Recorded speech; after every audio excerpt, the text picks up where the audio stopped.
జయ శ్రీకృష్ణ. శుక్లాంబరధరం విష్ణుం శశివర్ణం చతుర్భుజం ప్రసన్నవదనం ధ్యాయేత్ సర్వ విఘ్నోపశాంతయే.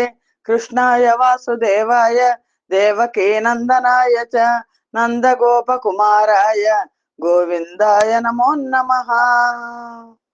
మహాకవి శ్రీ బొమ్మెర పోతనామాత్య ప్రణీత శ్రీ మహాభాగవతం చదువుతున్నాం. సప్తమ స్కంధంలో ఉన్నాం. ప్రహ్లాద చరిత్ర పూర్తయింది.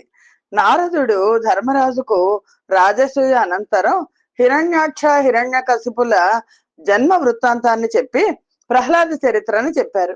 ఈ సంగతిని పరీక్షన్ మహారాజుకు సుఖ మహర్షి గంగా తీరంలో చెప్తున్నారు. సౌనకాది మహర్షులకు సూత మహర్షి నైమిసారణ్యంలో భాగవత గాథలను వివరిస్తున్నారు. ధర్మరాజు అడిగిన ప్రశ్నలకు సమాధానంగా నారద మహర్షి ప్రహ్లాద చరిత్ర చెప్పిన తర్వాత, నీతో పాటుగా నీ ఇంట మిత్రుడై, మేనత్త కొడుకై, మంత్రి, మనస్సుకు ఇష్టడై, గొప్పవైన ఇహపర ఫలాలను ఇచ్చేవాడై ఆ శ్రీకృష్ణ పరమాత్మ నీతో మెలగడం నీ అదృష్టం అని ధర్మరాజుకు నారద మునీంద్రుడు ప్రహ్లాద చరిత్రను వివరించారు. ఆ తర్వాత త్రిపురాసుర సంహారం ఎలా జరిగింది అన్నది చెప్తున్నారు. బహుమాయుడైన మయుచే విహతంబగు హరుని యశము విఖ్యాత జయావహముగ నీ భగవంతుడు మహితాత్ముడు మున్నొనర్చ మనుజవరేణ్య. ఓ ధర్మరాజా, నారద మహర్షి చెప్తున్నారు, మయాసురుడి వల్ల మహేశ్వరుని మహామహిమాన్వితమైన యశస్సుకు మచ్చ కలిగింది. అప్పుడు మహావిష్ణువు మహాదేవునికి జయం కలిగించి ఆయన కీర్తికి వన్న తీసుకొచ్చాడు అన్నారు. అంటే అప్పుడు ధర్మరాజు అంటున్నారు, ఏ విధంగా అలా జరిగింది అనంటే, ఏ కర్మంబున విభుడగు శ్రీకంఠుని యశము మయుని చేసుడివడియన్ వైకుంఠుడి విధంబున గైకొని తత్కీర్తి చక్కగా నొనరించెన్. ఏ పని వల్ల ప్రభువైన ఆ మహాశివుడికి కీర్తికి మయాసురుని చేత భంగపాటు కలిగింది, వైకుంఠవాసుడు ఏ విధమైన పూనికతో ఆ కీర్తిని చక్కబరిచాడు. ఓ నారద మహర్షి, నాకు వివరంగా చెప్పండి అని అడిగాడు ధర్మరాజు. అలా అడిగిన దానికి నారద మహర్షి ఇలా సమాధానం చెప్పారు. చక్రాయుధ బలయుతులగు శక్రాదుల కోహటించి శమమున నసురుల్ సక్రోధంబున నరిగిరి విక్రమములు మానిమయుని వెనుకకు నధిపా. ఓ మహారాజా, ఓ ధర్మరాజా, విష్ణువు యొక్క ఆశ్రయం కలిగిన బలవంతులైన ఇంద్రాది దేవతల యొక్క పరాక్రమానికి రాక్షసులందరూ వెనక్కి తగ్గారు. అలా వెనక్కి తగ్గి కష్టపడిన కోపం అణుచుకుని ఇంకా పరాక్రమం చూపించకుండా మయుని దగ్గర రహస్యంగా దాక్కున్నారు. మయుని దగ్గరికి చేరారు. ఆ విధంగా రాక్షసులు మయుని దగ్గరికి చేరేసరికి మోసగాడు దుర్మార్గుడు అయిన మయాసురుడు ఆయన ఏం చేశాడంటే గర్వంతో విర్రవీగాడు. తన మాయా ప్రభావంతో ఒక 3 పురాలను నిర్మించాడు.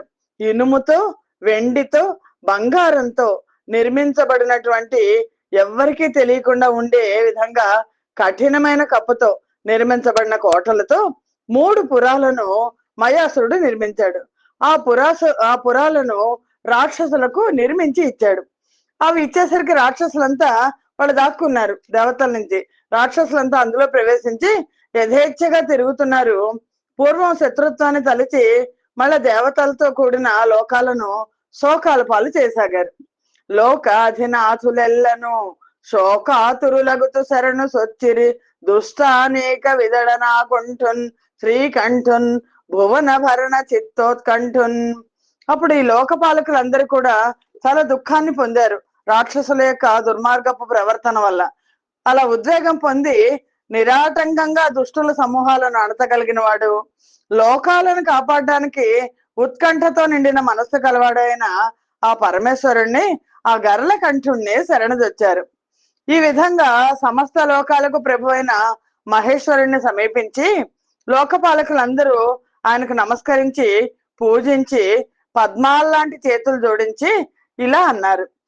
త్రిపురాలయులగు దానవుల పరాజితులగుతు మాకు నశ్రాంతంబున్ వపురాది పీడ చేసెద రపరాధకులను వధింపు మగజాధీశ. ఓ పార్వతీదేవికి ప్రభువైన ఓ పరమేశ్వర, త్రిపురాలలో నివాసమైన రాక్షసులు జయంపరాని వారయ్యారు. వాళ్ళు మాకు ఎప్పుడు శారీరకంగా అపాయాన్ని తలబెడుతున్నారు. అలాంటి అపరాధులను మీరు సంహరించాల్సింది అని కోరారు. దీనులముగాక యుష్మదధీనులమయ్యుండు మేము దేవాహిత దోర్లీనులమైనారము బలహీనుల మగు మమ్ము కావు మీశాన శివ. ఓ ఈశ్వర, ఓ శివ, నీ అధీనంలో మేము సర్వదా దివ్యానందంలో ఉండేవాళ్ళం. కానీ ఇప్పుడు రాక్షసుల బలం పెరిగింది, వాళ్ళ చేతుల్లో మేము అణిగిపోయి శక్తి లేని వాళ్ళమైన మమ్మల్ని రక్షించడానికి నువ్వే ఉన్నావు కదా అని అనగానే ఆ భక్తుల పట్ల ప్రేమ గల పరమేశ్వరుడు తనను శరణు వేడిన దేవతలను భయపడద్దు మీరు అని చెప్పాడు. వారింపరాని బలంతో ఒక విల్లును తీసుకున్నాడు. చేత్తో అందుకొని ఒక దివ్య బాణాన్ని గురిపెట్టి త్రిపురాలపై వేశాడు. ఆ సూర్యగోళ నుండి వెలువడే కిరణాల్లాగా ఆ బాణం వల్ల ఉజ్వలమైన ప్రకాశించే అనేక వేల బాణాలు పుట్టి భూమి ఆకాశాలు నిండి మండిపోతూ కుప్పలు తెప్పలై ఆ త్రిపురాలను కప్పేశాయి. అప్పుడు ఆ బాణాల నుంచి వెలువడిన అగ్ని శిఖల వల్ల దహించబడి ప్రాణాలు కోల్పోయిన త్రిపురాలలోని రాక్షసులను తెచ్చి మహాయోగి అయిన మయుడు తన యోగ బలం చేత అమృత రసం ఉన్న సిద్ధరసం ఉన్న బావిలో పడేశాడు. సిద్ధామృత రస మహిమను శుద్ధ మహావజ్రతుల్య శోభిత తనులై వృద్ధింబొందిరి దానవులుద్ధత నిర్ఘాత పావ కోపములగుతున్. ఎలా ఎప్పుడైతే పరమేశ్వరుడు బాణం వేశారో ఆ పరమేశ్వరుడు వేసిన బాణానికి రాక్షసులందరూ మండిపోతే ఆ ప్రాణాలు కోల్పోయిన ఆ రాక్షసులను తీసుకొచ్చి అమృత రసం ఉన్న ఆ సిద్ధరసం ఉన్న బావిలో మయుడు వేసేసరికి ఆ యోగ సిద్ధమైన అమృత రస మహిమతో స్వచ్ఛమైన గొప్ప వజ్ర సమానమైన తేజం కలిగిన శరీరాలతో రాక్షసులు మళ్ళా బతికారు. ఉగ్రమైన పిడుగులు నిప్పుల్లాగా వృద్ధి పొందసాగారు. కూపామృత రస సంగతి దీపితులై నిలిచి ఉన్న దేవాహితులన్ రూపించి చింతనొందెడు గోపధ్వజు చూచి చక్రి కుహనాన్వితుడై. ఆ బావిలోని అమృతరస సంబంధం వల్ల ప్రకాశిస్తూ నిలిచి వస్తున్న రాక్షసులు ఇలా ప్రబలిపోతుంటే నందికేశ్వరుడిని ధ్వజంగా కలిగిన పరమేశ్వరుడికి చింత కలిగింది. ఇదేంటి ఇలాగ రాక్షసులు నేను వధిస్తే వీళ్ళు మళ్ళా బతుకుతున్నారేంటి అని. ఇది తెలుసుకున్న పరమాత్మ విష్ణువు మహావిష్ణువు తన మాయా విలాసంతో ఒక ఉపాయాన్ని ఆలోచించాడు. ఉత్సాహంబున నొక్క పాడి మొదవై యూధంబు ఘ్రాణించుతున్ వత్సంబై తన వెంట బ్రహ్మనడవన్ వైకుంఠుడే తెంచి యుజ్జత్సత్సంబున కూప మధ్యర సముద్రావెన్ విలోకించుతుందత్ సౌభాగ్య నిమగ్నులై మరిచి రాదైత్యుల్ నివారింపగన్. ఆ శ్రీ మహావిష్ణువు వేడుకతో ఒక పాడి ఆవులాగా రూపం ధరించాడు. బ్రహ్మ దాని పొదుగును చుంబించే గోవత్సంగా మారాడు. మహావిష్ణువు అక్కడికి వచ్చి మహాబలంతో ఆ బావిలోని అమృత రసాన్నంతా తాగేశాడు. అక్కడ కాపలా ఉన్న రాక్షసులు ఈ ఆవు అందచందాలు చూడడంలో మునిగి అడ్డు పెట్టడం మర్చిపోయారు.